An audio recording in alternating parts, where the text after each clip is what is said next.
ለጤናዬ ምን አይነት ሰፕሊመንት መጠቀም አለብኝ? ከምግብ በተጨማሪ ሰፕሊመንት ምግብን አይተካም። ጠንካራ አጥንትና የኢሚዩን ሲስተማችንን ቡስት እንዲያደርግልን እንዲያጠነክርን ከፈለግን ቫይታሚን ዲ3 እንድትጠቀሙ እመክራለሁ። አንድ ሁለተኛው ደግሞ ማግኒዥየም ነው። ለመስል ሪላክሴሽን ስፔሻሊ ማሳጅ የምትወዱ ሰዎች ይህንን ደግሞ ብትጠቀሙ ሞር ጥቅም ታገኛላችሁ ማለት ነው። ሁለተኛው ለነርቭ ሴላችን በጣም አሪፍ ነው ፋንክሽን እንዲያደርግ፣ ለህርታችን ፋንክሽን እንዲያደርግ።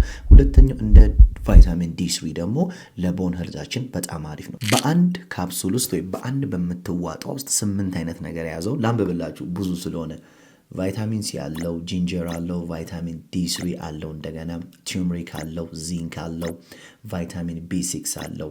ስለዚህ እነዚህን የመሳሰሉ ደግሞ የያዘ ሁሉንም ደግሞ ያካተተ ይሄኛው ደግሞ የኒው ኤጅ ብራንድ የሆነውን ኢሚዩን ሰፖርት የሚባለውን ደግሞ ብትጠቀሙት በጣም እመክራችኋለሁ። እነዛ ባይኖራችሁም ይሄ ካላችሁ በቂ ነው። እኔ ደግሞ በጣም የምወደው ብዙ አትሌቶች ደግሞ ወደው የሚጠቀሙት ፊሽ ኦይል ነው ደግሞ። ስለዚህ ስለ ፊሽ ኦይል ግን ዘርዘር አድርጌ በሚቀጥለው ቪዲዮ ሰራላችኋለሁ። እንደዚህ አይነት ቪዲዮ የሚመቻችሁ ከሆነ ከወደዳችሁ ላይክ አድርጉ። ይጠቅማል ብላችሁ ካሰባችሁ ደግሞ ሼር አድርጉላቸው።